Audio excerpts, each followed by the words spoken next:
Alright, welcome back to the Assassination Audit. This is on the JFK assassination now. This is a video, or series of videos I've been wanting to do for quite a while. And I'm going to finish up on this part of the timeline, and then we're going to get into a very, very interesting topic about a man named John Howard Bowen, also known as most of the time by Albert Alexander Osborne. Very fascinating. There's not enough said about Albert Osborne. The main reason I think is because he's a mystery. No one really knows where he fits in this whole JFK assassination. But I think he's important because the FBI thinks he's important.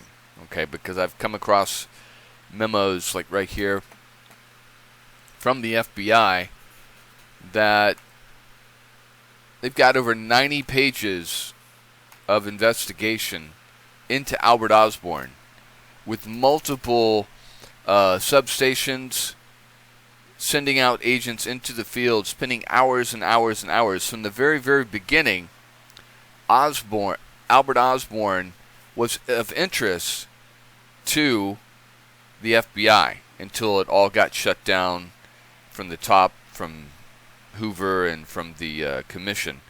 And just real quick, Albert Osborne was the guy, a minister, whoever, whatever he was, that rode the bus and sat right next to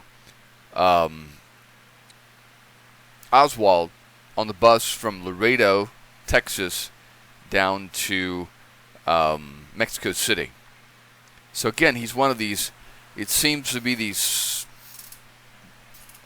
either working for the government or working as a side agent for whatever this assassination organization is. He's a handler, it seems, for Oswald, just like this guy was in New Orleans helping him get his visa, just like this guy was in Dallas with Phillips, helping him get his instructions and possibly his money. So then you have Albert Osborne shows up, and the FBI is totally fascinated with this guy because the FBI, the agents in the field, they're doing what they're trained to do: investigate. And when they find something that's unusual, they run with it. So at this time, literally within like a few days of Oswald getting killed, the FBI finds Albert Osborne, or hears about Albert Osborne. And then they're all over him.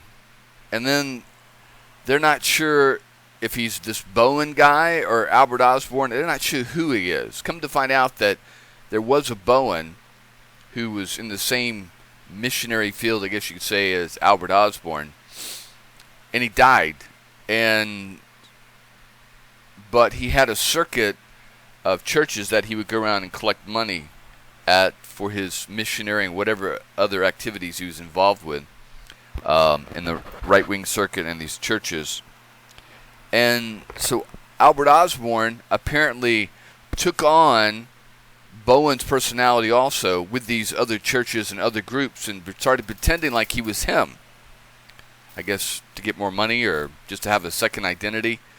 Albert Osborne was, as far as we can tell, born in the UK.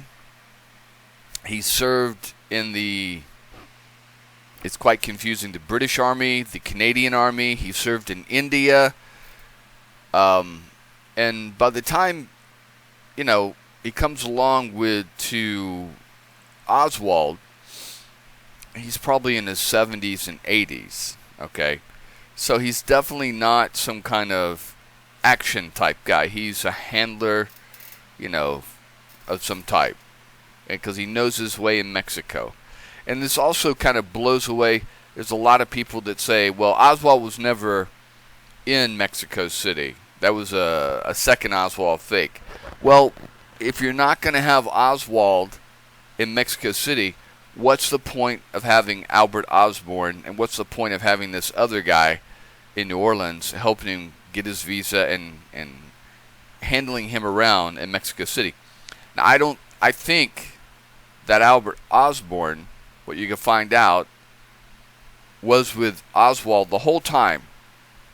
Oswald was staying at a hotel in this poor side of town. Albert Osborne, we're going to find out, was kind of in the same area. So Albert Osborne was shepherding Oswald all around Mexico City. I do find it interesting, though, that Oswald does say in an interview in New Orleans, on tape or radio, that he had, the guy asked me, has he ever traveled outside the U.S. To South America? And he goes, no, but I have been to Mexico. And a lot of people blow that off and saying that, Oswald went to Mexico City when he was in California with some Marine buddies. And that may be true, but he seems to also be implying that he went to Mexico City before this interview, okay? But anyway, this whole Albert Osborne thing could be like going down a rabbit hole. And the reason I'm fascinated with it is because the FBI spends an enormous amount of resources all over the country, multiple stations going out and interviewing Osborne, and then they're thinking he's Bowen, and then they, one's reporting when they talk to him, he says he's Bowen, and like in Tennessee, and another one says he's Osborne in Texas, and the substations, they eventually figure out they're talking to the same guy, okay? And then he finally admits that, I took on this guy's personality in his name. Why would you do that? But there's so many fascinating things. And then, Bowen had he had the circuit of churches he would go around to. And then he sometimes stayed in Laredo, but he had this farm in Knoxville, Tennessee. And for like boys and stuff like that homeless boys, whatever, orphan boys. But we see that Oswald, somebody went to, the Atomic Museum, whatever, in Knoxville, and signed the date book there with Oswald's name and the date before 22 November. And that's right there where Osborne was at. So that's possibly Oswald went there and was hanging out at this farm with Osborne. Who knows? I don't know. But it does seem, the thing that people can't quite understand and can't quite picture is there's the government doing official business, and then there's right-wing sympathizers inside every department of the government that are using the government facilities and personnel and sometimes money, okay, to carry out their own agendas that have, nothing to do with JFK foreign policy. Matter of fact, trying to thwart JFK foreign policy. So this is my contention, is that it wasn't the CIA, it wasn't the FBI, it wasn't the Secret Service, it wasn't the military that assassinated JFK. It was a right-wing rogue agents, okay, conservative rogue agents of like mind in the military, in the intelligence community, in the FBI, in the CIA. Those people, plus right-wing anti-Castro members of the Cuban community, like-minded people in the mafia trying to get rid of Castro, and that didn't like Kennedy. And, of course, then you throw in the rich oil men in Texas and some other, other right-wing elements, Klan members, Nazi members, stuff like that.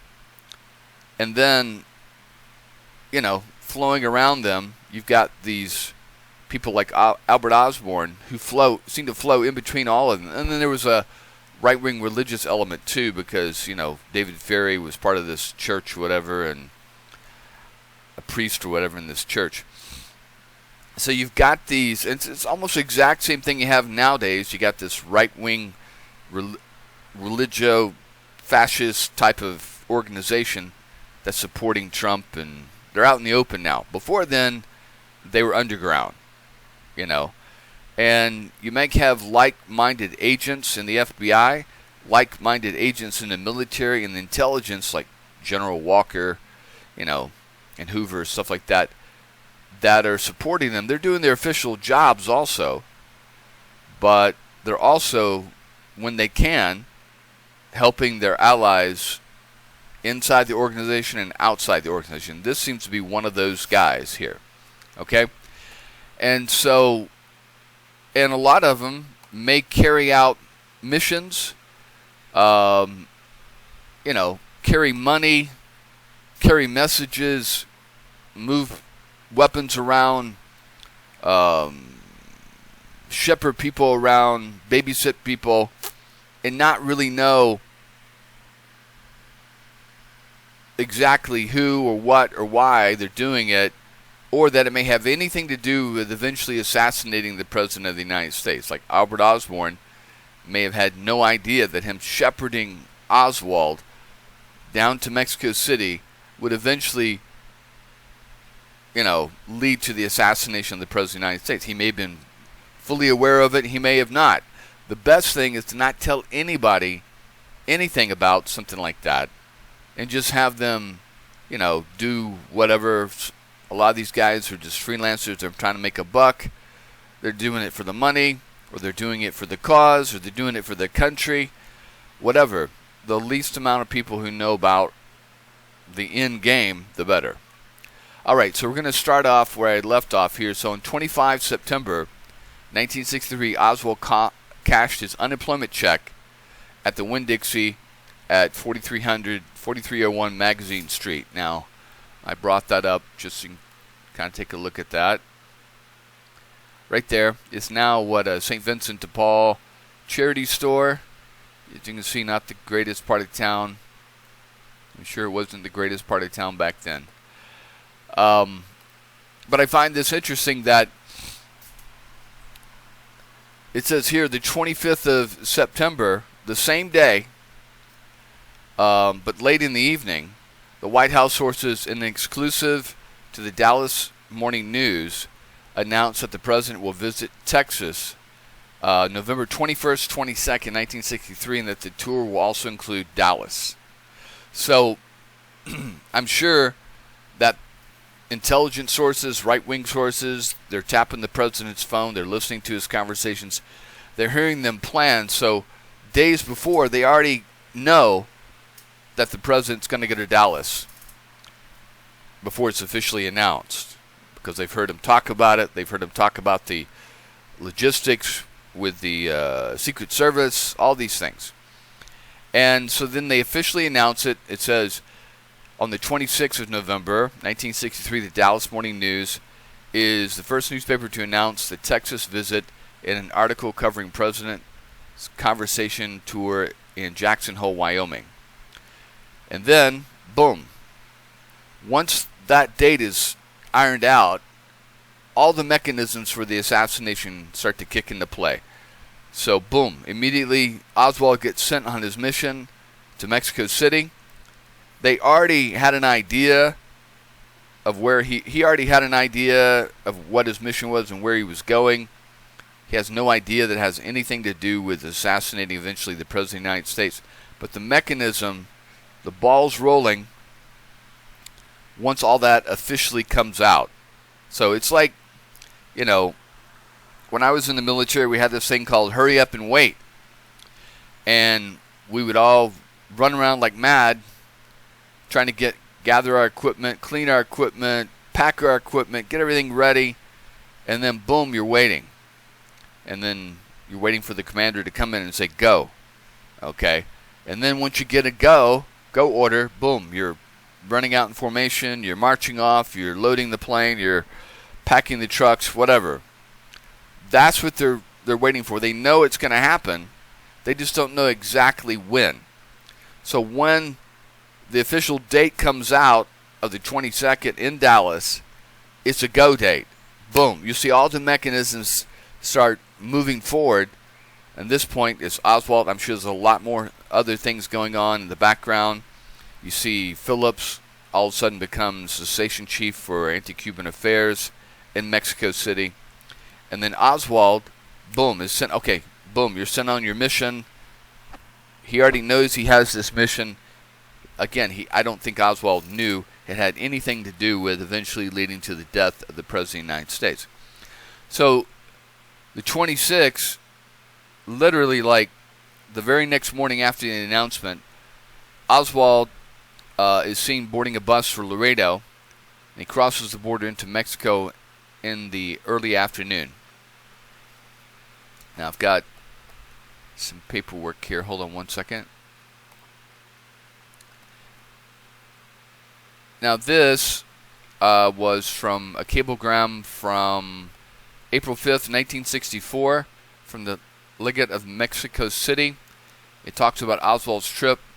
Telephone call of Assistant Director Sullivan to Legate April 4th. Now Sullivan was the head of a section in the FBI. That same section is a section that headed the counter intel program against Martin Luther King. So whenever you see anything, this nasty business going on in the FBI, it's usually involving Sullivan, because he's the guy. Okay, a lot of times Hoover would maybe tell Sullivan, yeah, we want this to happen, we want that to happen, but how it happens, I don't want to know. You handle that in, so Hoover has deniability. Okay, so Sullivan is kind of like the coordinator of dirty tricks and dirty games and all the bad stuff going on with the FBI. All right. So it says Transportes del Norte passenger list from October 2nd. Last bus from Mexico City to Laredo, departing at 8:30 a.m. reflects reservation and sale of ticket number blank for seat number blank for window seat on left side of bus to Chihuahuas, determined to be Mexico City Travel Agency. Later located exchange order dated. So what they do is they have liaisons with the Mexican federales and the police, and the federales are running around like the FBI would do in Mexico, and they're going to the bus stations, they're interviewing people, they're getting copies of the tickets, and they're verifying that Oswald was on these trips and on these buses. Anyway, so he's going by H.O. Lee, or it could be O.H. Lee. Remember, his name that he was going by when he rented that house on Beckley was O.H. Lee.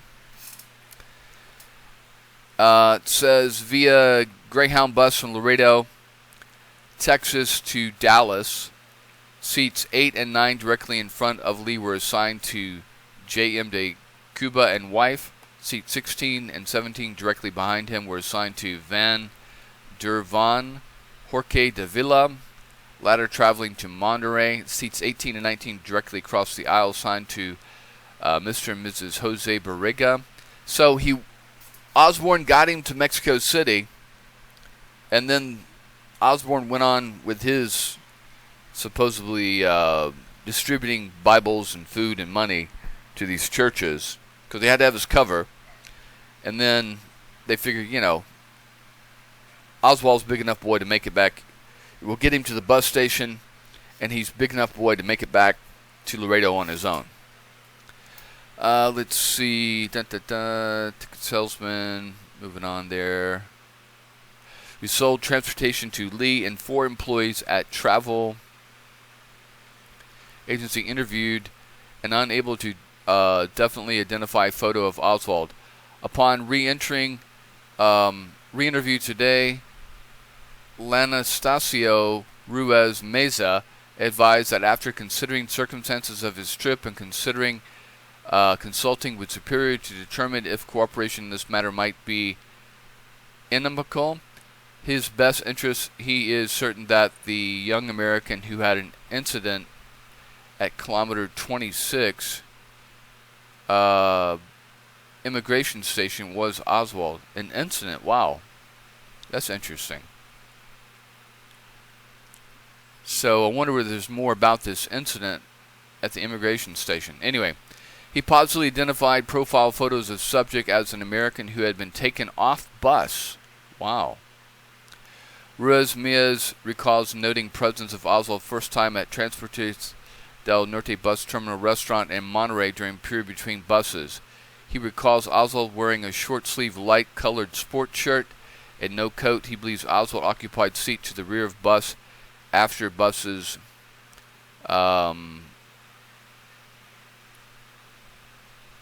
let's see,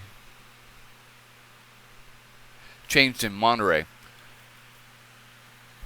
His best recollection of him was when they boarded buses at Nuevo Laredo to cross border after a short stop there. He recalled retired Mexican Army captain and wife who were traveling to Dallas, and this individual identified through investigation as Jose Barriga Barnell, who resides at Gambino Barredo 104 Mexico City. Latter and his wife away from Mexico City today and will be interviewed tomorrow. Both Mexico City Monterey and Monterey Laredo portions of the ticket number 13688 located. So apparently there was one bus that went from Mexico City to Monterey. They got off, I guess they changed buses or they had a stop or something, and then they reboarded and went from Monterey to Laredo. Transportes del Norte maintains no passenger manifest from the Monterey to Laredo run. Oh, that's unfortunate. Hotel del Comercio employees and 6 guests who were at the hotel during the same period or portion thereof as Oswald had been located and as Oswald had been located and identified without developing new info. Investigation to identify, locate, and interview others in progress. 22 sources have been interviewed. H.O. Lee travel investigation to identify and locate other passengers on the bus continuing. 10 sources actually connecting with Hotel del Comercio have been interviewed, and numerous interviews toward locating other guests have been conducted. Above info and all other related therefore should be classified confidential to protect Bureau's operations in foreign countries. As an interest of thoroughness, but at some risk to security of operation here, Bureau agents have been conducting all interviews rather than establishing informants. Wow, interesting. Failure to classify this info might result at some future date in uncovering direct participation here of Bureau agents. So that's kind of interesting. So this is Laredo, and you see there's just one, maybe two. There's 2 bridges going across. Now we're going to get into this hotel where Albert Osborne had his, he stayed at quite a bit and used it as address there.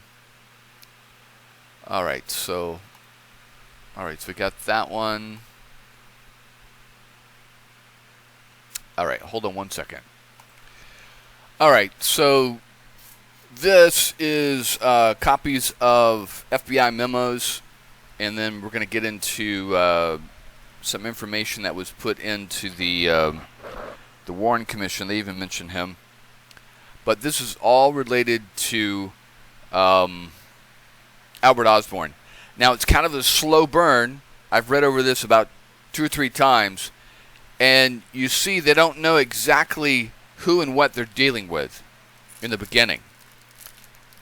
And you can kind of see the confusion that goes on between, they're trying to figure out, okay, they're interviewing in Laredo one guy, and then they're interviewing in Tennessee another guy. And they have, so you got different Bureau offices. So it's not the same guys interviewing in Laredo and Memphis, okay? Or not Memphis, but Knoxville. They're different agents. So they're not seeing through the same eyes. So they don't realize they're dealing with the same guy. They just know he's going by this name and showing ID for this name and stuff. So they're thinking they're dealing with two different people, but eventually they figure it out. This is the same guy. And then, so in the beginning, okay, there was this rumor running around that the right wing was trying to push, and basically to push Johnson and force his hand into invading Cuba. That was the whole purpose of the assassination, the sheep dipping of Oswald, was to make him out to be a communist, and then he was pro-Cuban, and to make it where the blame for the assassination lied at the feet of Castro, and that would give Johnson no choice but to invade Cuba. And Johnson was adamantly against this because he knew what the results would be a confrontation, a nuclear confrontation with the Soviet Union, creating a nuclear war. And even though he was glad that Kennedy was gone, he was glad to be president, he didn't want his first, foray into being president to be the last president of the United States, as we annihilated each other in a nuclear war. So he was happy to be president. He was glad they assassinated Kennedy, but the buck stopped at invading Cuba and starting a world war. So you see him, and this is what the purpose of the commission was. What the Warren Commission was to blunt, lie everything responsibility for the assassination at the feet of just Oswald, blunt any kind of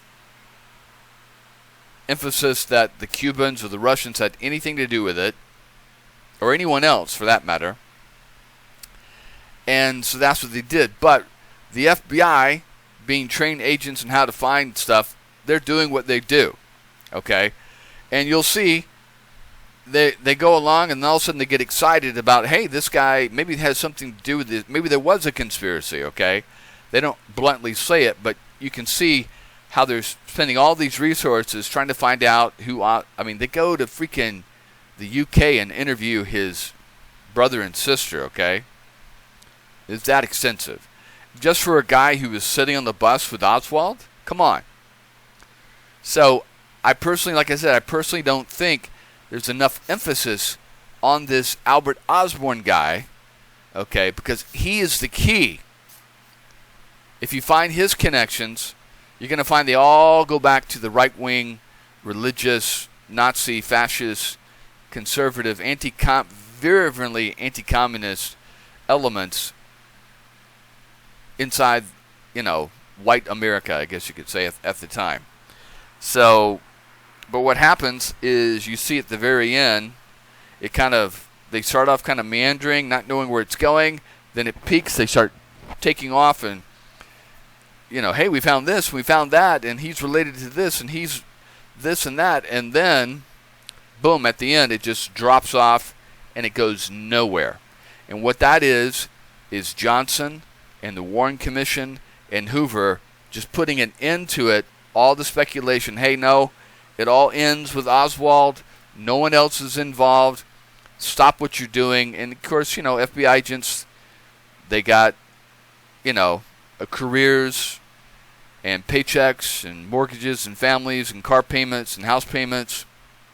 So they're going to do what their bosses say, and they don't want to get fired. And so it may be interesting, but they're going to end it. And that's what happens at the very, very end here. But Osborne is completely fascinating. I think he is the key to finding the whole web of conspiracy. And the thing you have to ask yourself is, if Oswald is just a lone nut, it's just Oswald, okay? Oswald's the only one involved in the assassination. He's a crazy guy. He shot the president and killed him, right?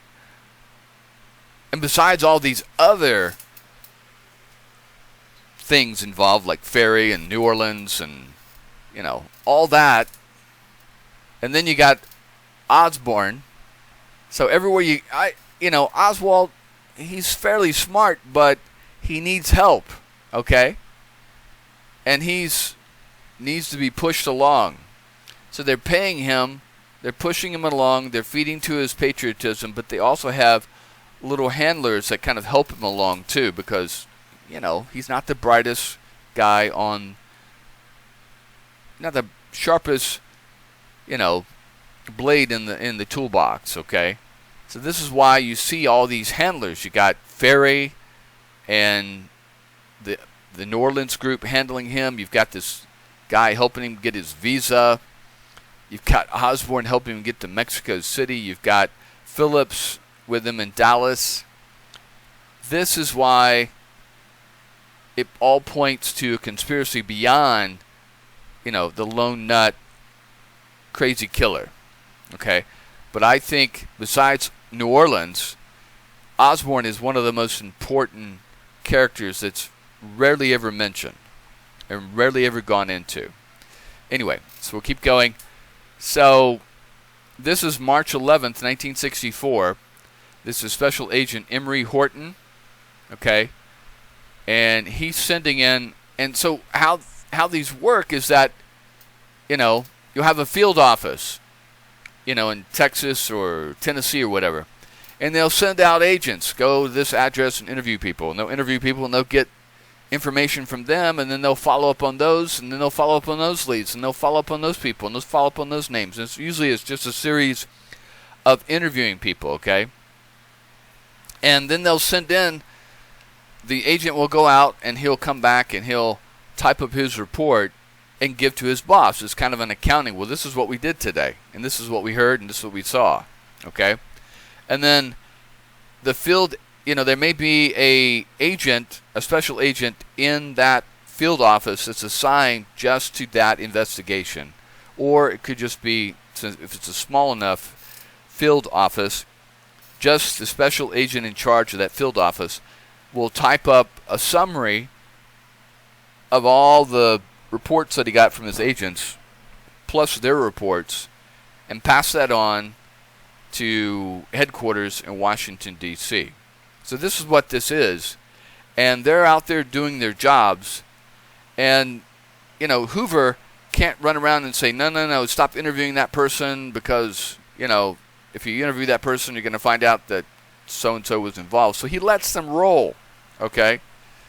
He lets them keep going and doing their job, because to blunt it would start raising the hackles. Well, was Hoover involved? Hoover and Johnson are big buddies, and so he can't stop a lot of the investigation, but he can slow it down, he can blunt it, he can redirect, he can ignore it. And that's what he chooses to do. Okay? So this agent, he goes out and interviews people, and he's writing this information. Investigation to close. Lee Harvey Oswald made a trip on Flecha Roja bus leaving Nuevo Laredo, Mexico, 9/26/1963, and arrived in Mexico City on 9/27. So you see, Oswald left New Orleans the morning of 9/26, and he arrived in Laredo. That's pretty damn quick. And then the bus left immediately that night, and then went on to Mexico City. Oswald reportedly sat beside an elderly white male on this bus trip. The elderly white male has been identified by other English-speaking passengers that were on the bus as Albert Osborne, who is also known as John Howard Bowen. Albert Osborne was interviewed on January 7th, 1964, at which time he described John Howard Bowen as an acquaintance, but said he had no way of communicating with Bowen.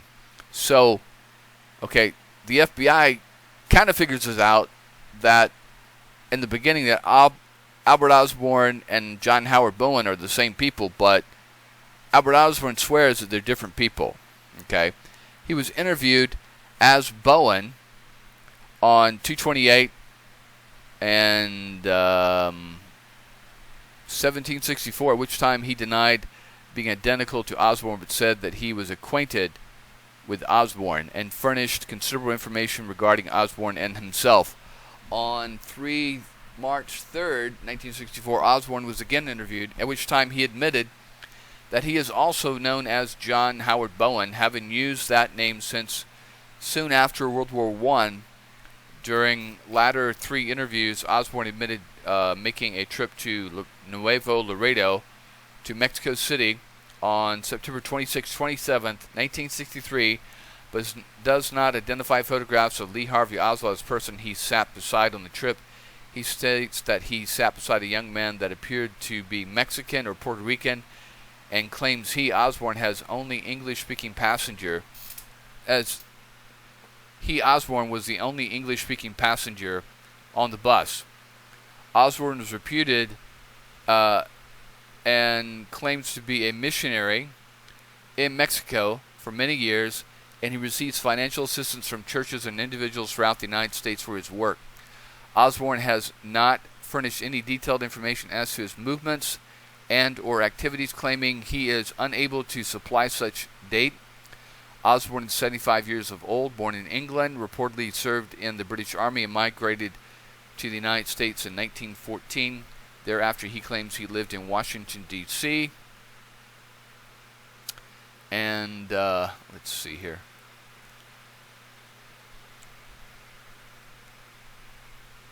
And Philadelphia, Pennsylvania, and also served in the Canadian Army during World War II. Returned to the United States and has traveled throughout the United States and Mexico, being employed as an itinerant rug cleaner, gardener boys, camp operator, and minister. States he is not a naturalized citizen of the United States. So that's really interesting. So in 1964, okay, if Osborne is 75 years old, that means he was born in 1889. Okay? So just think about that, okay? So if he served in the Canadian Army, let's just say at the earliest, 1939. Okay? So you go 1939 minus 1889. That would make him 50 years old. Think about it. How could someone be serving in the military during World War II at 50 years old? Think about that. I mean, even nowadays, they wouldn't allow a 50-year-old to join the military. And I can understand maybe in England under some home guard or something like that, but 50 years old, you join the Canadian Army and get deployed off to Europe or something, World War II. There's something going on there. Like, he has some kind of skill that, like intelligence or something, that they can use or want to use even at his advanced age there. So I find that interesting. And I also find it interesting that he's in the United States for, since 1919 or so? So 1964 minus 1919. He's in the United States 45 years and he never naturalizes as a citizen. He never becomes an American citizen. I find that kind of odd. Anyway, so this is the Warren Commission report about Oswald and Osborne, and they really get into it quite a bit. And we're going to get into whatever they have here. Alright, so let's see. Okay, so this is enclosures. Enclosed wherein are attached are the following exhibits from the President's Commission. And then they're talking all about this. Let's see, photograph.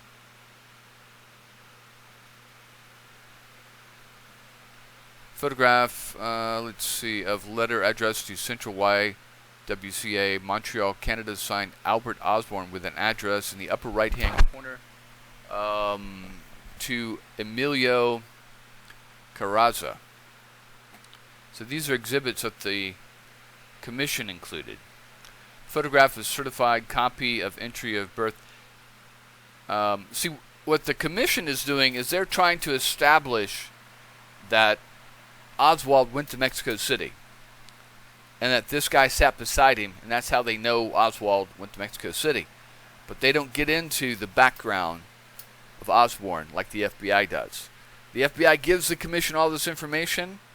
The commission says, oh shit, that points to possibly conspiracy, so we'll take out that information, but just include the information that says that Oswald went to Mexico City.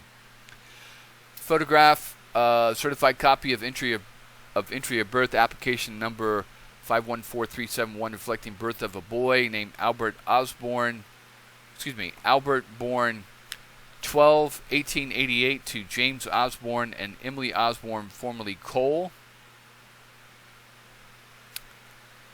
And let's see.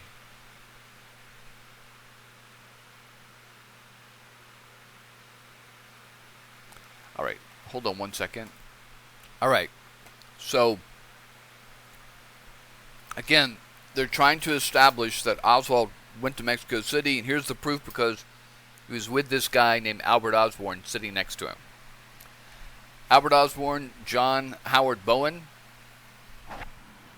The following investigation has been conducted incidental to identifying, locating, and interviewing the man who sat beside Lee Harvey Oswald on the bus trip from Nuevo Laredo, Mexico to Mexico City, Mexico on September 26 to 27, 1963.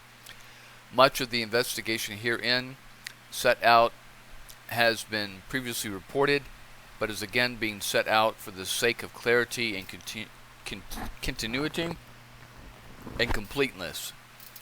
Investigation to identify and locate the person that sat beside Lee Harvey Oswald on the bus trip from Nuevo Laredo, Mexico City to Mexico City on September 26, 27th. Interviews with the individual identified. On December 2nd, 1963, Mr. Harvey Cash, American Consul, Nuevo Laredo, Mexico, furnished a list of persons who entered Mexico at Nuevo Laredo, Mexico on September 26. The list was obtained from a check of the Mexican immigration records and the Mexican customs records at Nuevo Laredo. On December 2nd, 1963, confidential informants Dallas T1 and Dallas T2, confidential sources abroad, reviewed the list prepared and advised that it was complete list of persons entering Mexico at Nuevo Laredo on September 26, 1963. The address of the persons entered Mexico was available only in the cases where the individual entered by automobile and was the owner or person of entering the automobile into Mexico. Appearing on the list is the name of John H. Bowen, Houston, Texas, type of transportation unknown, destination Mexico, District Federal, and a tourist card FM5. Data on the tourist card issued to Bowen reflects he was married, age 60 years old, born American, employed, and resident of Houston, Texas. So that may have been John Bowen's actual information, but it's Albert Osborne that's copying that information down. Of course, Albert Osborne's like 15 years older than Bowen. Confidential informant Dallas T3, a confidential source, advised on December 6, 1963, that the review of records of Flecha Roja Red Arrow bus lines, Nuevo Laredo, revealed the name Lee Harvey Oswald appears. The name Lee Harvey Oswald appears on the bus lines. So there, he's not using an alias there. And I would submit, okay, that he's using an alias on the bus line from New Orleans to Laredo. And he's using some made-up fake ID, this little O.H. Lee, selective service card. The Mexican authorities are not going to take that as an ID, okay? They'll take that in the U.S., but they won't take that as an ID. So he has to whip out his ID or whatever kind of official document that he has that's acceptable to the Mexican police or the Mexican immigration, and that's the one that shows him as Lee Harvey Oswald. So he can't get around that. So that's proof right there that Lee, people say that it wasn't Oswald in Mexico City. Well, I'd say that it was. Oswald was being sent on a mission by David Atlee Phillips, being shepherded by Albert Osborne. Okay? So it says here, let's see, en route. The person using the name Oswald was on the 2 p.m. Flecha Rojas bus and had one bag. The bus was number 516 and the driver being listed as Roberto Morales. Now this is very interesting. Let's take a look at that. Hold on one second. All right. So if you go to Google Maps and you Google the route from New Orleans to Laredo, you find at minimum just a straight shot with no stops is 11 hours if you're driving. Now we all know that buses go slower than cars. They're stopping along the way. I know they stopped in Houston because Oswald made a phone call in Houston, and they've got a recording of him. Or no, a lady took a message from him.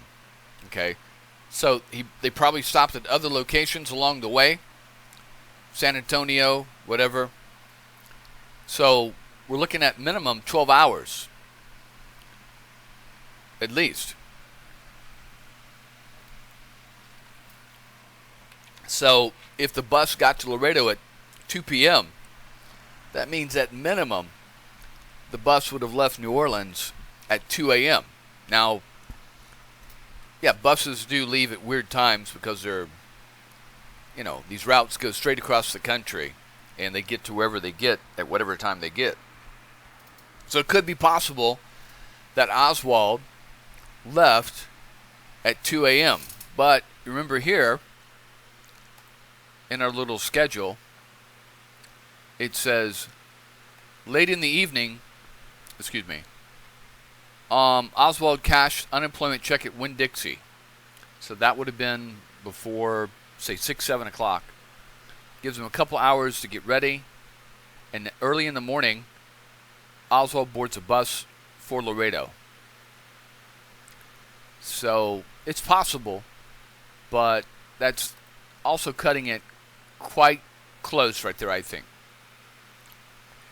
All right, so it says the bus, a total of 18 passengers boarded this bus at Nuevo Laredo, 12 of whom were en route to to Monterrey, Nuevo Leon, Mexico. Passengers en route to Mexico City were listed as Pablo Vasquez and possibly his wife, since he is listed as a party of 2, S. Moran, Alfredo Bursino, Roy Socas, T. Gonzalez, Rowan Lee Oswald, see, he's using his real name, and then Bowen, possibly John Bowen, and John McFarland, and 2 other persons for a party of 3. So there's not that many Anglos on the bus, so it makes sense that the Anglos would be sitting together so they could talk. Passengers en route to Monterrey, Nuevo Leon, Mexico, were Andreas Morales and other persons from a party of 2, Ape Martinez, Harry Mitchell from a party of 3. On 24 December 1963, confidential informant Dallas T4 furnished the following information concerning efforts to locate John H. Osborne, a passenger with Oswald on his southbound bus from Nuevo Laredo, September 26, 1863. So, boom. You see this memo. Let me see here.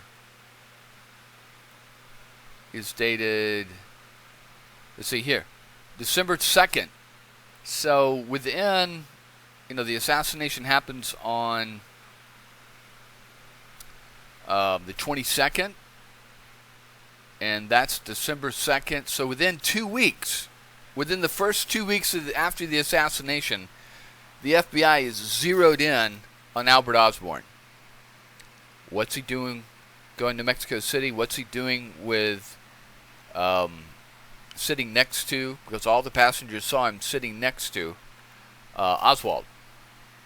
So they zero in on him, which is what any normal investigator would do. If you've got the assassin and he went to Mexico City and he's trying to get into Cuba and he's trying to get into Russia, and then the only other people on the bus is 2 or 3 white guys, but the one white guy sitting beside him is Albert Osborne, going by a different name as Bowen, something's up there, right? It raises your investigation hackles. So this is where you see them all of a sudden switch and start saying, who the hell is this guy? We want to find out more about him. Was there any kind of conspiracy going on? Was he involved in this? Was he directing Oswald? Was he handling Oswald? What's going on here? That's what a normal thinking person would do. It scares the hell out of the Warren Commission because any kind of conspiracy could lead back to Cuba, or worse yet, people in the military, and that could cause all kinds of problems. Anyway, all right, so we'll go back here. Let's see. On December 24th, confidential informant. Okay, so we got that. Informant advised the investigation discloses Bowen departed Mexico City October 1st on Flecha Roja bus bound for Nuevo Laredo. Mexican immigration records reflect Bowen departed Mexico at Nuevo Laredo on October 2nd, but no information concerning his home address was available. So let's take a look at something there. Hold on one second. So here you go. It says September 30th, 1963, Oswald purchased a bus ticket using the alias H.O. Lee. The bus leaves Mexico City for Laredo, Texas at 8:30 a.m. on October 2nd. See, so he can go to any kind of travel agent in Mexico City, use any kind of ID, and buy a ticket. Or they don't even check ID. He just writes down what he wants. Because he's not going past immigration, Mexican immigration, where he has to use his regular IDs. So he's trying to cover, okay, that it's him. It says on October 1st, Lee Harvey Oswald pays his hotel bill through that day. October 1st, Lee Harvey Oswald was in late September of 1963. Now this is a weird one. This information says that there's reports of Oswald being in the Willard Hotel in Washington, D.C. around the same time. Obviously, it was someone else. October 2nd, 8:30 a.m., Lee Harvey Oswald departs on bus 332 for Texas. Now, we just read here that Osborne left on the 1st and arrived on the 2nd. So, of course, he gets him to the station, he gets him his ticket, and says, okay, you leave tomorrow, and then I'm going to leave today. Okay? So that way they're covered. But you see that Osborne, time in Mexico is right along the same time as Oswald's. So he's there for a purpose to shepherd Oswald, to get him around. He speaks a little bit of Spanish probably to help Oswald. Oswald doesn't know where the embassies are at. He's getting him around. They're staying different locations. They're riding different buses on the way back home. But he's definitely handling Oswald. Because if not, why wouldn't Osborne go someplace else in Mexico to handle, pass out? Because none of his churches, here's the thing we're going to learn later on, is that none of Osborne's churches are in Mexico City. So there's no reason for Osborne to go to Mexico City except to transfer to another location, onto another bus, and go someplace else. But he goes to Mexico City the same time Oswald does, sitting right beside him, shepherds him around, and then he leaves the day before. From Mexico City, goes straight back to Laredo. Mission accomplished, boom. Alright, so like I said, I believe that Oswald was told that, look, by Phillips, we need you to go down there. We're going to test out communications and figure out the intelligence hierarchy. And so how are we going to do that? We're going to send you down there as a cannonball, to roll around on the deck and cause a lot of confusion. You go down there, you scream, you yell, tell them you're desperate, all these kinds of things. You make a scene, okay? It's a distraction. Everybody knows about this. A lot of pickpockets will do this. In crowded areas, they'll have someone, causing a distraction. And while everybody's looking, the pickpocket little boy or whatever is coming around behind them while they're distracted watching the scene and taking out their wallet. This is exactly what Phillips has Oswald doing. He's down there rolling around the deck, crying and pulling his gun out and putting it on the table in the Russian embassy, causing all this craziness, okay? Making a scene, making enough of a scene that they're going to communicate back, okay, back to the Soviet Union, back to the Cubans, and they're going to follow that line of communication, and you can get a hierarchy of who's in charge, because the people in the low levels, they're going to say, hey, this crazy guy came in and he said this and he said that and said this. And they're going to report that to the supervisor in the embassy. And then the embassy head of security or intelligence or counterintelligence is going to report that back to his superiors back in Havana and back in Moscow. It's going to go up the line. And they're going to be able to see that and listen to that and get a hierarchy of who handles those things in the Soviet Union. So it's kind of, it's a brilliant plan because it kind of kills 4 or 5 birds with one stone.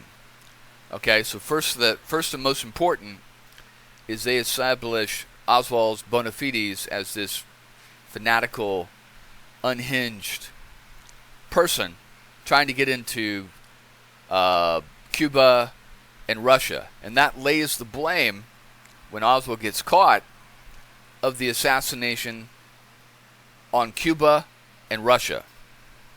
Enough that they can, try to... And then once you kill Oswald, he's got no way to say no, he wasn't involved in that. That also, they're using that, they're shaking the tree, and they're establishing this intelligence communication line that they can always follow. So then they know who to target. Okay? So it works something like this. If you know who these people are reporting to as the head of security station chief in Mexico City, you know who to target. Okay? You find out where he lives. You bribe the maid. You bribe the plumber. You bribe the landlord. They make a surreptitious entry into that person's apartment. They plant bugs. They go through documents. They leave incriminating evidence or information, whatever. You got that guy covered, and then maybe you set him up. You doctor photos to send to his wife that he's messing around. You doctor photos to send to the Soviets or the Cubans, his bosses, show his picture on a body of someone accepting information or meeting with a known U.S. intelligence agent, and then boom, you got him. Or you blackmail him, and you do the same thing all the way up the line. In Cuba, you know, in Moscow, all these things. And you may not use it then, you may use it 10 years from now. Because the guy who's the head of counterintelligence in Havana may end up being the head of the counterintelligence at the embassy in Brazil or the embassy in Canada. And then once they get that information, they can go back and use their portfolio. Because, see, every person in the enemy intelligence community has a file, has a profile, okay? Their name, the date of birth, besides the basics, where they went to school, their family's name, their family's connections to the revolution or Castro or the Communist Party, how close they are there. They have brothers and sisters, cousins, aunts, uncles involved in the intelligence community inside of Moscow or Cuba. Their wife, their children, is their brother gay? Is their son gay? Homosexual tendencies, they can use that to blackmail. Hey, well, if you don't work with us, we're going to release that your son is a homosexual and hangs out in these places in the bad side of Mexico City. This is how these things work. And I know they might not sound, up and up, but when you're involved in the intelligence gathering business, you use whatever means necessary to gather whatever information you think is important. Because, frankly, people's personal habits and their personal lives are not worth shit compared to the security of the United States. That's the way to look at it, okay? So, that's what they do. And everyone has a bag or portfolio, okay? That they're, over the years, throwing information into that bag. And then they're constantly evaluating it when these people get moved around, because an intelligence officer in Mexico City would move, they would move him around and put him someplace else specifically because he could get comfortable, he could get compromised, and they move him to Indonesia or they move him to the Philippines, and then they may be able to gather information on him there and add that to his portfolio. And in that portfolio, they're going to have little, all information. Does he have vices? Does he drink? What's his favorite cigars? Does he like blondes or redheads? Does he have a girlfriend on the side? Even though he's married, does he have a girlfriend on the side? Who's the girlfriend? Can we work with her to gather information on him? All these kinds of things. So this is what they're doing. This is what they're using. And this, like I said, Oswald just thinks he's a part of the intelligence gathering thing. That, okay, I did my thing in Russia. I'm continuing to play this role. They're like, Oswald, you did great. Continue to play this role as this leftist. We got you on the news and the radio in New Orleans. Now we're going to have you do this thing, okay? And Oswald, being a, hardcore patriotic American, is doing his duty, okay? There are a lot of people who do things that they normally wouldn't do in their own personal lives for the country. Kill people, do drugs, spy on people that normally as a normal human being they wouldn't do, but for their country they would do. So that's what I think Oswald's doing, or he thinks he's doing. And all the while they're setting him up. Once they find out about the trip to Dallas, they got him. They got to get him back to Dallas now, okay, and get him set up. All right. I've been wandering around a little bit. Now, I was going to say something about Ruth Paine. I find it interesting, okay, that Ruth Paine just happened to go to Washington, D.C. to see Martin Luther King in his I Have a Dream speech. I think she went there and also debriefed, got rebriefed about what was going to happen.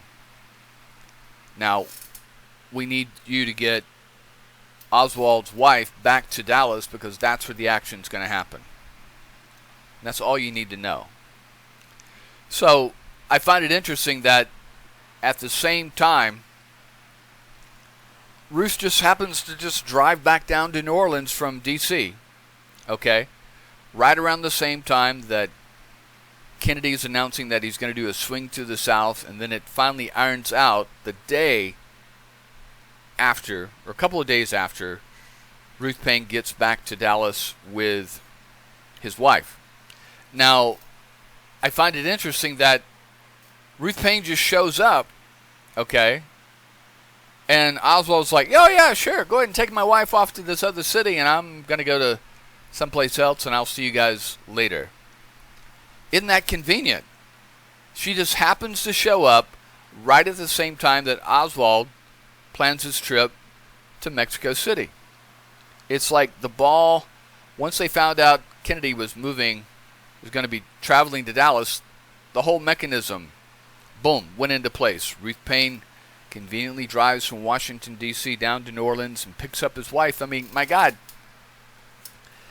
You know, Oswald here is running around trying to get another job, and then all of a sudden he's just packing his wife off to Dallas and then going off to Mexico City. Isn't that strange? Why wouldn't Oswald just go with his wife back to Dallas? Doesn't make any sense. So it's all coordinated, like they're all working on the same agenda. You know, like, okay, Ruth Paine's going to come and get your wife. You're going to take her to Dallas. You're going to go to New Orleans. You're going to go with this Albert Osborne down to Mexico City. Here's your money. This is your mission. Do this, and, you know, if you cause enough, if you do it well enough, there's a bonus involved. Okay, and we got you a job in Dallas, so don't worry about that, you know, and good luck. Just all too convenient for me, okay? And then he gets down to Mexico City, he shakes up the Cuban embassy, shakes up the Russian embassy, comes across as this complete nut. They're typing up the line. Meanwhile, the NSA and David Atlee Phillips and their bugs are following the conversation, marking who's in charge, who's getting what information, you know. Very, very convenient. I once saw this video on organized crime, and I believe it was in Australia. And they have this computer program that created like a circle, okay? And then what they did is they used phone calls and emails, and they would use lines. And they would use these lines to go from, and around this circle they had a whole list. You know, they had a circle, and then around the circle were names. And then you found out this guy was in touch with this guy, and in touch with this guy, in touch with that guy, and this guy was in touch with that guy, and this guy. And what they found out is the person that usually had the most connections to the most people was usually the head of the organization, okay? The mafia boss, okay? Because everybody's reporting to that guy. And so that's how an intelligence operation will work, is who's it all going back to. There's always a central hub. You know, in the British intelligence movies, you'll hear them use this term called mother, okay? Mother is symbolic for the central hub, the decision makers, the brain. What's mother say? And then, you know, in the Russian intelligence movies, like this movie, this TV show, The Americans, it's always center. What does center say? Center is mother. It's the same kind of organization, but it's who you report to, who makes the decisions, who says no, who says go, all these things.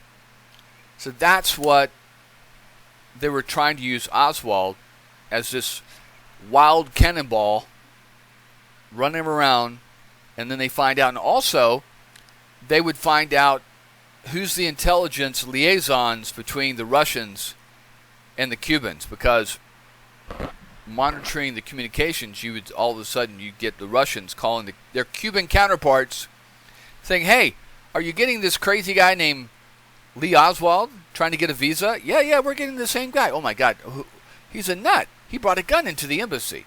Yeah, he's like crying and raising all kinds of shit, and we told him to get the hell out.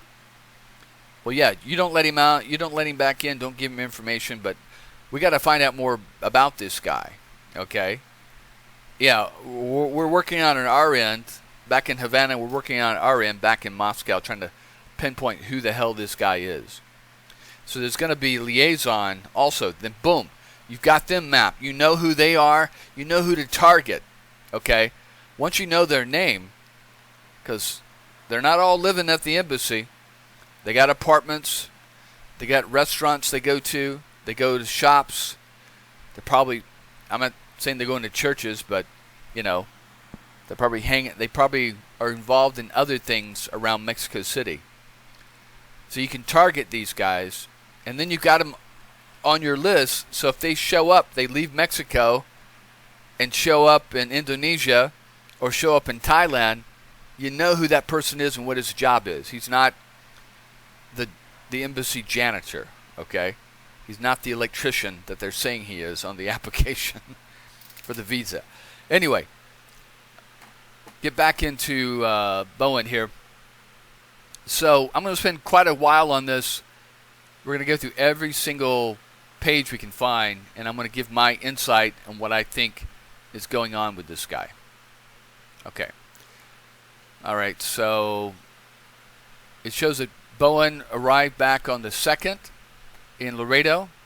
Informant advised the Fletchy Roja bus records reflect Bowen and one William Shively purchased consecutive tickets from Fletcher Roja bus from Mexico City to Nuevo Laredo. So whoever this guy is, although they did not occupy the adjacent seats. Mexican immigration records reflect Shively was issued a tourist card at Nuevo Laredo on September 22nd, 1963, and entered Mexico at the location of the same date. So Shively went in about 4 days before. He could just be some innocent tourist. Who knows? Shively departed Mexico at Nuevo Laredo on October 2nd with Bowen, and him being checked out by the same Mexican immigration service employee. Mexican tourist card described Shively as an American citizen, 22 years of age, and a student. Oh, interesting. So he's right down there in the same age group as Oswald. He presented a birth certificate as proof of identity and his home address given as Cincinnati, Ohio, no street address. The following investigation was conducted by S.A. Terrence Denham between December 5 through 9, 1963. See, right in the very beginning, they're focusing on Bowen or Osborne. And they're doing what good investigators do. There's something fishy with this guy. He's connected with Oswald somehow. We're going to find out what we can about him. Until it's all, the investigation basically shut down from the top. Okay. In an effort to identify John H. Bowen. Below listed person advised that their records failed to reflect any information regarding identifiable with John H. Bowen. So they went to the credit bureau in Houston. They checked with the police department in Houston. They checked with the sheriff's department in Houston, Light and Power, the Employment Commission, the phone company, the University of Houston, and Rice University. Wow, they did a good little check there. All right, hold on a second.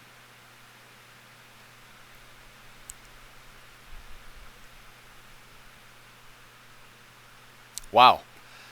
They also checked the district court, the federal courts there, Immigration and Naturalization, the Mexican Council, the Mexican Government Tourist Department, and the Pasadena Police. That's another large city in Houston.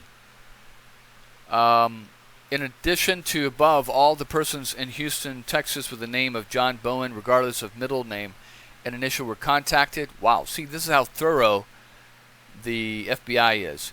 And all advised that they did not travel to Mexico on September 26. The current telephone and city directories for Houston, Texas fail to reflect the name John H. or John H. Bowen. Telephonic inquiries were made of all persons named Bowen listed in the Houston telephone directory, but they were unable to furnish any information concerning a Houston resident named John H. Bowen. John R. Eaton, Superintendent of Census and Attendance, Houston Independent School District, advised that his records from 1926 to date failed to reflect any person named John H. Bowen had ever attended a Houston Independent School from 26 to 63. Confidential informant Dallas T5, a confidential source abroad, reported Dr. and Mrs. John Brian McFarland, 10 Fullwood Park, Liverpool, England, were interviewed December 12, 1963, at which time they furnished certain information, part of which follows. Wow, interesting. The McFarlands remember Lee Harvey Oswald as they got into conversation with him on the trip from Nuevo Laredo to Mexico City on December 26, 27. They recalled that Oswald traveled alone, but also spoke to two Australian girls who were in their mid-20s that boarded the bus in Monterey and left the bus in Mexico City. They stated Oswald sat behind them, the McFarlands, and next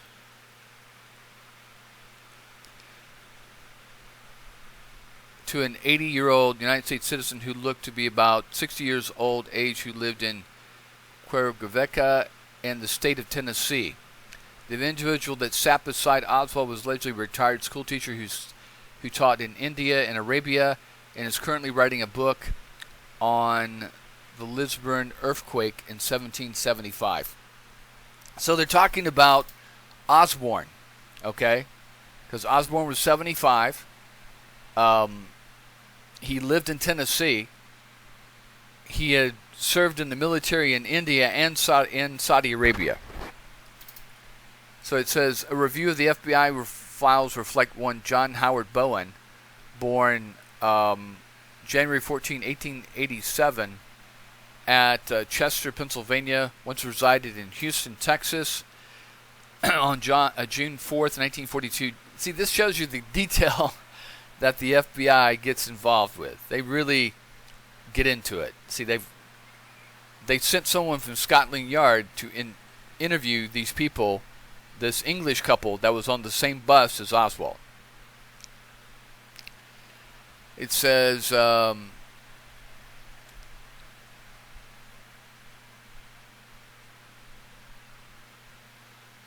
advised agent of the FBI Knoxville that one John H. Bowen, whom he believed to be an Italian, had resided in the vicinity of Henderson Springs for the past 2 years. He stated that Bowen operates a camp for boys known as the Campfire Council. According to Pickle, one of the boys at the camp told George Sharp that he had seen Bowen tear down an American flag and stomp it into the ground. Pickle said that Bowen had 3 large police dogs at his home, which were very dangerous. Pickle complained that the boys at the camp were committing some acts of thievery and property damage in the neighborhood. Pickle stated that Bowen spends time traveling over the country roads in and around Henderson Springs, and that he knew for a fact that Bowen had once traveled to Mexico City. So Osborne has set up this camp for boys, okay, in Tennessee. They're interviewing his neighbor, Charles Pickle, okay, and he's talking about what he knows. I mean, just imagine, okay, if the FBI, and they will do this, went to your neighbors and started talking to them, and your landlord, and your employer, and anybody else that your minister, what their perspective of was of that person. That's what the FBI is getting. And not that all that information is 100% guaranteed to be true, but the FBI is definitely taking it down in the report. At the request of FBI, Paul Lilly, patrolman, Tennessee Highway Patrol, made an investigation of the above allegation. On August 21st, 1942, Patrolman Lilly, by letter, advised the FBI in Knoxville that he had contacted Mr. George Sharp, Mr. Charles Pickle, and others, and all those persons who told him the main trouble concerning Bowen was an account of some vicious dogs which Bowen had at his camp. Lilly stated that the neighbors told him they were deathly afraid of these dogs and that something had to be done about them. Lilly reported that he talked to some of the workers at the camp, and they told him that he had never seen or heard any activities that would lead to them to believe that Bowman or had been disrespectful to the United States. I was just thinking of something. So if Osborne is saying he's in the Canadian military at this time, this could have been really Bowen, and then Bowen was very similar in his political outlook to Osborne, and then when Bowen died, Osborne got the property. Very interesting. All right.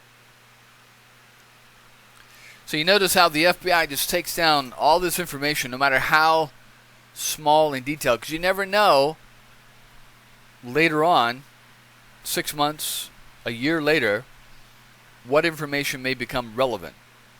Anyway, it says the news article referred to by Hal Stevens of the Boys Club regarding Bowen's reported departure from Europe appeared in the November 14, 1963 issue of the Knoxville Journal. However, an examination of the records of the morgue on December 30th, 1963 did not disclose any correspondence relative to this particular article. The morgue did not reflect news articles dated December 5th in the Knoxville Journal, which reported that John Howard Bowen resided in Laredo, Texas, and had established a missionary station and a Baptist church in Mexico. He was reported to be the first Protestant missionary in the land of Mexicatas Indians. His address was listed as P.O. Box 308, Laredo, Texas. The source of this information appeared to be a letter addressed to the journal from Bowen. So, Bowen Osborne had this property near Knoxville in Tennessee, but he also lived in this hotel in Laredo. Let's see. The newspaper file contained a postal card from Bowen bearing an illegible postmark of Tampa, Florida, November blank 1954. On this portal card, Bowen advised that Knoxville Journal that he was mailing some photographs to the journal. He stated that his last Christmas he announced he was retiring, but after a trip to England where he spoke at the missionary conference, he decided to return to Mexico. The news file contained a letter dated April 7th, 1958, from a Dr. Martin Hidalgo, Oaxaca, Mexico. He wrote that Bowen, a missionary, had saved 2 school children from being struck by a truck. In dashing in front of the truck to sweep the children from the path, Bowen was slightly injured on his left side and he came in contact with the truck. The writer stated that this was the same missionary who had saved 3 children from a burning hut about 3 years previously. So let's take a look at that. Let's see. So 1963 minus 1958. That's 5 years. So if Osborne was 75 in 1963, that would make him 70 in 1958. I very much doubt that a 70-year-old man would go dashing in front of a truck to save 2 children. So it could have been this was the original Bowen that did this. The newspaper file also contained a letter dated September 11th, 1961 from Alberto Osborne, which was postmarked at, see how they're mixing them up here, Mexico City. The letter reported that Bowen was injured when he fell on a bus from Mexico. Oh, see, so here we go. This is the part where he takes over his identity. City and Puebla. It's reported that Bowen had been doing missionary work in Mexico since he left Knoxville in April 1943. The letter set forth that Bowen was invited to Mexico by the late Dr. C. Lacey, a missionary of the Southern Baptist Convention. The letter reported that Bowen would be 82 in January 1962, but that he could easily pass for a man in his middle 50s. This letter went on to relate that Bowen, prior to coming to Knoxville, had served as a missionary in India and had been active in missionary work since 1910, except at the time he spent in Knoxville. So you see here, I think this would happen is that 1961, Bowen dies. Osborne takes over his identity and then uses this letter to establish that, oh, well, Bowen is in his 80s, but he could pass for someone who's in his 50s. So he's taking over Bowen, okay? Let's see. The Knoxville Journal published a short news article on September 15, 1961, based on the above letter. On December 20th, 1963, Mrs. Clara Bull, Knoxville Credit Bureau, advised that a search of her files reflected no credit record for a John Howard Bowen.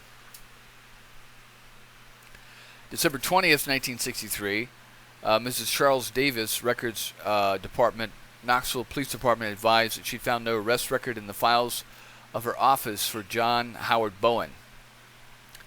The newspaper files also contain 2 photographs that purport to be pictures of John H. Bowen. One photograph depicts a white male wearing a waist leather zippered jacket and a sun helmet. The other photograph depicts a white male wearing a double-breasted business suit, no hat, standing before a castle-like edifice. Copies of these photographs were obtained. Patricia Winston and Pamela Munford, 153 North Hampshire Avenue, Los Angeles, California, were interviewed on January 8, 1964 by Special Agent Chester Orton and Joseph Doyle Powell. Winston and Munford viewed photographs of Bowen that were obtained from the file from the Knoxville Journal and stated the photograph of Bowen wearing the sun helmet was not familiar to them.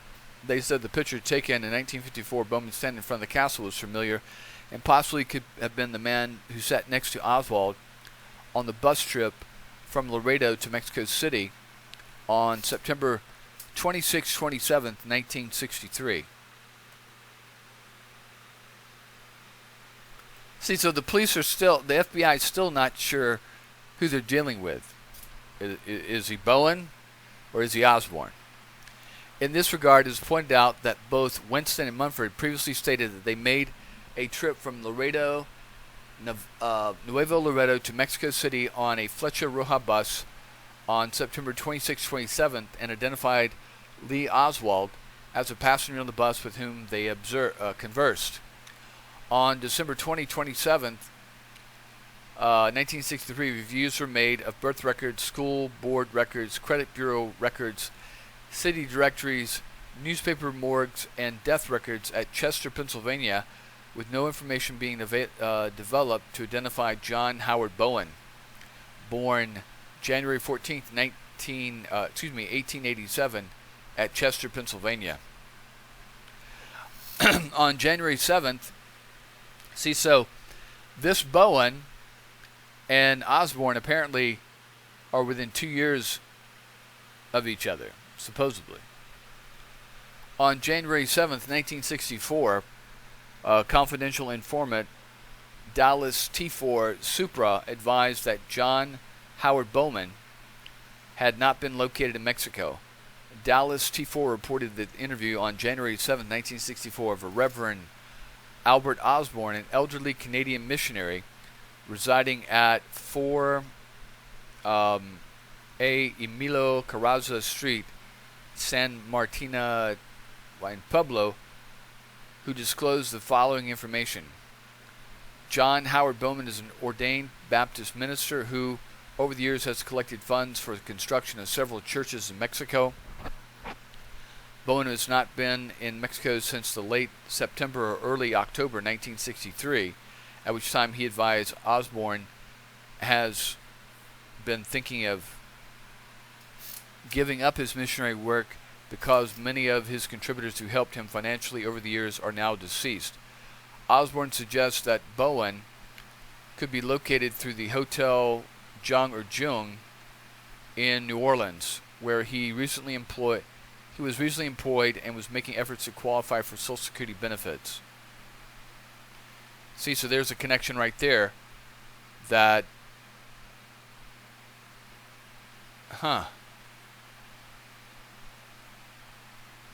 interesting. Let's see. Hold on one second.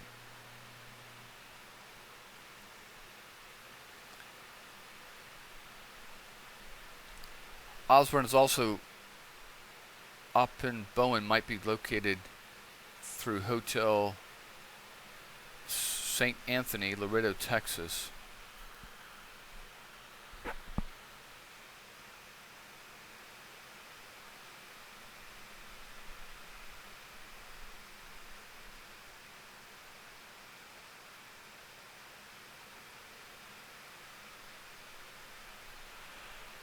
Osborne claimed he has no way of communicating with Bowen, does not know his exact address in the United States, although he believed Bowen was in the United States at the time.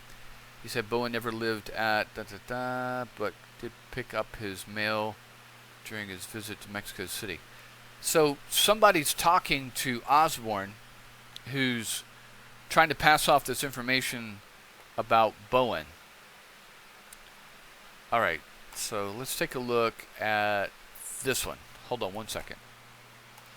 So here's the Jung Hotel in New Orleans, right there. Yeah, it looks like that would have been around the same time. Let's take a look at something. Hold on a second.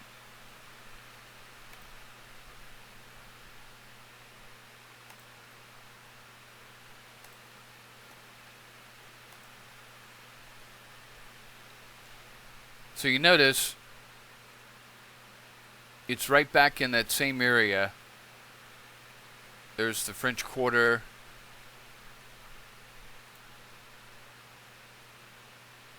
Over here is where Oswald would have been at.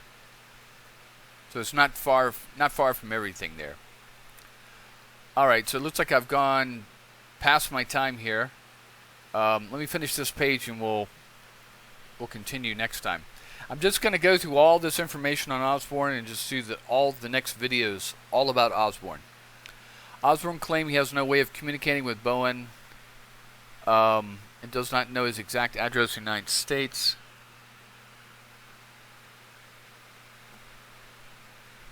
Yeah, see, he keeps referencing that he was in Mexico City September, October.